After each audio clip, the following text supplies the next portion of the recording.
You know what it is, First Take on a Tuesday. Good day, people. Thank you so much for hanging with us. Max Kellerman, Stephen A. Smith, Molly Karam. How we doing, gentlemen? I'm good. Right? Yeah, I'm ready for another show. There's a lot to dive into, right? Let's go. I think you all know where we're beginning. That would be the topic on everyone's radar yesterday, both in and out of sports. Colin Kaepernick choosing to sit during the national anthem. Donald Trump weighing in on Kaepernick's silent protest. I think it's personally not a good thing. I think it's a terrible thing, and you know, he'll maybe he should find a country that works better for him. Let him try. It won't happen. So that was the Donald with some harsh words. Hillary Clinton has yet to comment on the Kaepernick subject. Max, what do you make of his comments? Well, it's certainly true. Kaepernick can look around and won't find a better country than this one. I think we can all agree on that. But that's partly because he doesn't have to stand for the national anthem. I mean, it's pretty difficult for Trump or anyone to argue that you dishonor our nation by exercising what many of us consider our most fundamental right, or our most American right, our First Amendment right, our right to free speech. How do you dishonor the nation by exercising that right? Seems to me you're honoring an American ideal there. And the America love it or leave it crowd, which here Trump is stating that kind of sentiment, I think totally misses the point. Instead of America love it or leave it, how about America love it, so change it? That's been the history of our country. Those who really love America have consistently changed it for the better. And it's, you know, you want to point to all the reasons why we're the greatest country in the world. That may be first and foremost. I respectfully disagree with you, and here is why.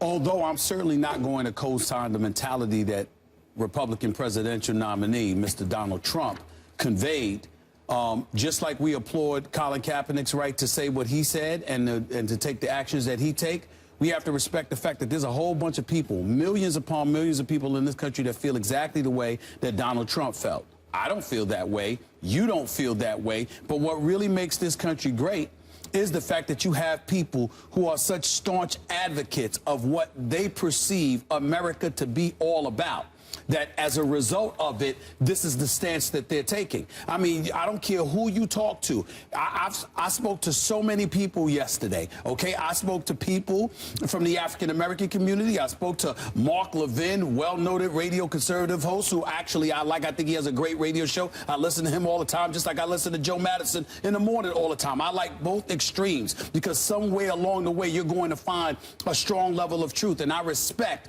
that reality. And when you listen to these guys and they talk about the military, they talk about our armed servicemen and women, no matter what Colin Kaepernick says, they believe it's a slight against them. You've got people from the African-American community calling portions of the Star-Spangled Banner racist, looking at America's history and its braggadocio, the original lyrics. The original lyrics or what have you, and they've got a problem with that. You have people in modern-day society, from the white community specifically, who believes that our Star-Spangled Banner, it personifies who we are. You know, it's about sports. It's about winning, because you're talking about World War I, you talk about Civil War, you talk about all of these things that come into play when you think about the Star-Spangled Banner. So if that's their mentality towards it, then somehow, some way, what are we getting to here? We're getting to what this country is supposed to be about. We're so quick to tell people what they should say and what they should do and how they should do it. I actually spoke to my friend Brian Kilmeade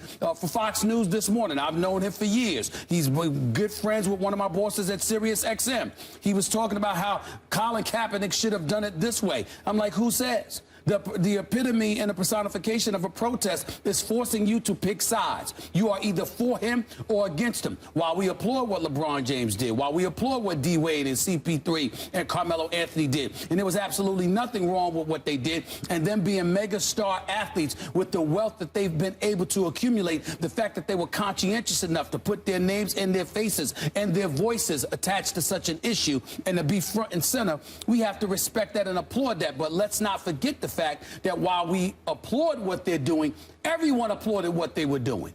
There was no dissension whatsoever because nobody could argue with anything that they said. They talked about black-on-black violence. They talked about violence against police officers. They talked about the Orlando massacre where the gay nightclub folks were killed there. You talk about all of those different things. So they're saying eradicate all of that. Who could disagree with that? Nobody could disagree with that. But when you think about Colin Kaepernick, look at the kind of emotions he has evoked. Look at the kind of conversations we're having all over the place about it. This is what it's about. And so when we sit up there and we get a reaction like that of a Donald Trump, people are going to be up in arms, appalled by that, but then quick to say what he should or should not have said. Hell with all of that. Let Donald Trump say what he wants to say. Hillary Rodham Clinton, when she speaks, let her say what she has to say. Let Colin Kaepernick say what he has to say. Let everybody debate it, because somewhere along the way, what we're doing is by engaging in this level of dialogue, you're going to get closer to the truth, which is one of the things, that's one of the biggest reasons I'm proud.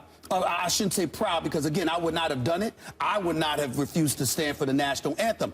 But what I like about the protest itself, the meat of it, is that Colin Kaepernick has provoked a national dialogue. And one of the things that we have a problem with in this nation, we dance around stuff all the time, but we have a real big problem talking about things and bringing our issues to the forefront. Even when we explain something, we're scared to say what we really feel half the time because in fear of retribution or how people are going to respond. Damn all of that. Say what you feel and why.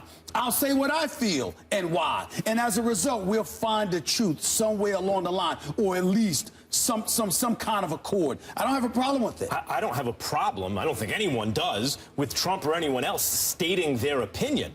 But I think as you said, if you're talking about choosing sides, then you actually have to analyze the content of the opinion. Colin Kaepernick came out and said, this has nothing to do with the military. And I know there are many who will say, well, the song is essentially a military song, the Battle of 1812, the War of 1812, sorry, and commemorating an American victory. And so there are inextricable ties to the military. Okay.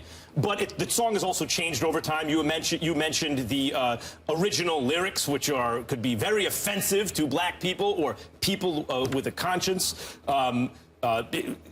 We don't need to get too deep into the lyrics. The point is, the song has changed over time, like America has changed over time. And so for many, the Star-Spangled Banner simply represents America, not just the military, but I think it would be safe to say our country. And you should show allegiance and respect to the country.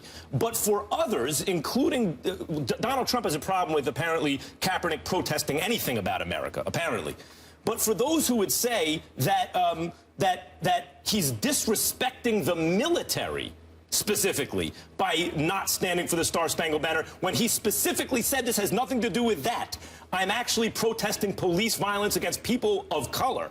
For them to insist, no, you're disrespecting the military, suggests that they get to say what his intentions are. I mean, if the flag represents so much, does it also represent the civil rights movement? I would argue yes. If he doesn't stand, is he somehow disrespecting the civil rights movement? I certainly don't think that's the case. I mean, so he is allowed to pick and choose what it is he's protesting, what to him the Star-Spangled Banner represents at that moment, and make his intentions clear. And his intentions are being rejected by those who are protesting his protest. Yeah, but they're being rejected by folks, and folks are tripping over that. What I'm saying is the objections are what personifies America as well as the protest. If you're Colin Kaepernick and you want to take this stand and you initiate and provoke these responses because of the actions you elected to take, let's not just sit here and judge Donald Trump or anybody else because they said what they had to say. But you have to judge them based on the content of their point. What I'm saying is the content of his point is simple.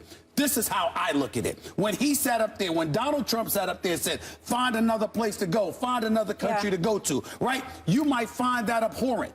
Here's the reality.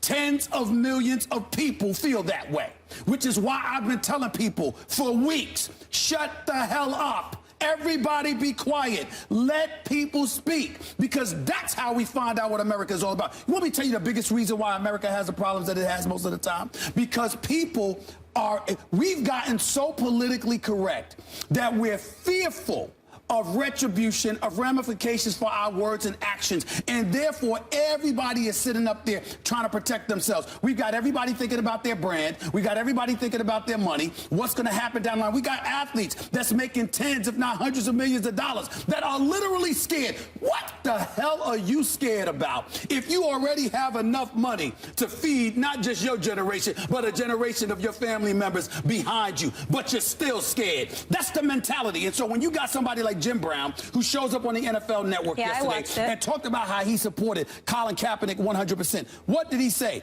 I would not have done that. I'm thinking about this country, how proud I am to be a member of this country. He's also thinking about the doors that it'll open for the enemy to exploit some of the things that we open ourselves up to because we complain so much about certain things. But we are right to complain about it because it's valid if you take into account specific communities. That's right. If you take into account specific communities. But at the end of the day, the fact is, we want people to sit up there on both sides and speak up. How can anyone give their opinion if everyone's shutting up? People talk, and then you said yourself, you take sides. You judge the content of what they say, and the America love it or leave it crowd has always, to me, missed the point. You're missing a point with love it or leave it, though. Some people are saying it's the right message, it's the wrong delivery, that the message got diluted, and now people are bringing in troops and other things. If he's about police violence, why not go to a police violence rally and specifically focus on that? Well, that's an opinion. But I'm saying he might have hurt someone else to choose his protest. Hold on. Listen. They can have an opinion. When I tell people, when I'm saying shut the hell up, I'm not saying don't have an opinion about what somebody does. I'm saying be quiet long enough to let them express themselves. Don't sit up there and muzzle people, because then you never find out what people's true colors are. You don't know what you're getting, and then you find yourself in trouble. In this case, I don't think Trump, of all people, is being muzzled. He sent a pretty clear message. America, love it or leave it. And I'm saying, no, America, love it, so change it. And I'm simply expressing the counter view, which is that Colin Kaepernick is showing love of America by trying to change it, by operating within a system that allows you to change from within. Well, listen, I agree with your point about if you love America, change it. I agree with that point. But I don't agree that Colin Kaepernick is showing his love for America. I think he's showing disdain for America. He may have a right to do that. I don't mean by right meaning right to protest. I mean, he may have valid points with some of the things that he's pointed out. I'm here to tell you right now, as a black man, there were some points that when he brings up, violence by police officers against the black community, that is valid. There is no question about that. But I would have liked to him. I am with Jim Brown, who, thank God, echoed what I have been saying for months. The bigger issue for me is black on black crime. I don't care what anybody says, but that doesn't mean to dilute or diminish or dissipate the argument that Colin Kaepernick was making. Stephen A., why did you think that this might not have been the best way to deliver the message, and why did Jim Brown think it might not have been the best way? Because clearly you're for the message, but why? The reason why the message is fine, I just would have preferred that he not refuse to stand for the national anthem, is because I think it opened itself to the floodgates of people bringing up our military, our servicemen and women. And you're not winning that argument. You're not winning that battle. Instead of focusing on police brutality, instead of focusing on the trials and tribulations and the iniquities exacted against those in the African-American community, now we're debating how respectful or lack thereof he was towards our American servicemen and women. And there is nobody with a soul who can justify that. I'm a proud American. I'm a black man. Don't make no mistake about it. But I love this country. You know what I'm saying? There's no place else I would rather be. And I definitely think we should always honor our servicemen and women. And anything that comes across remotely as not honoring them in that way, I'm concerned. The problem is that's a catch-all to intimidate people from protests. But I'm not accusing Colin Kaepernick of doing that. I'm saying because of the manner in which he chose to protest, it gave critics and cynics the license to interpret it that way. I think if he had thought it through better, he could have come up with a better way to send his message, to galvanize more people. I'm saying. Maybe. I think that's debatable. I don't know if we want to debate that right now, because, I mean, suggest how else. It's not up to the observer, I don't think, to insist upon what the protester is protesting. If the protester makes explicit what they are protesting, why are we then attaching all these other things to it?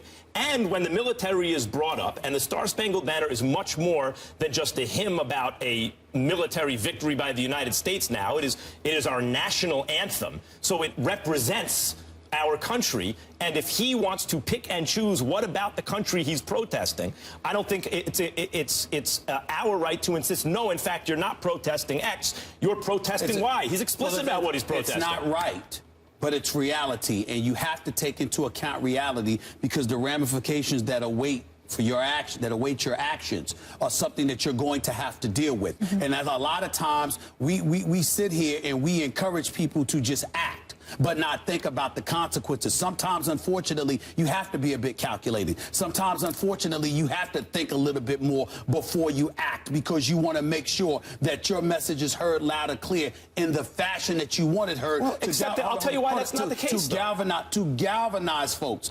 That's all I'm saying. But I'll tell you why it's not the case, because this is something active you have to do. You have to stand up for the national anthem. It's socially... You're saying no one has to stand up. Well, right, it's socially compulsory, and there's workplace pressure also in this case, not only societal pressure, but in the NFL, and actually workplace pressure to stand up. So that's something he actually has to do. His protest is by not doing something that there is social pressure to do. It's not as though he's protesting by forming a picket line somewhere. He's simply not engaging in behavior.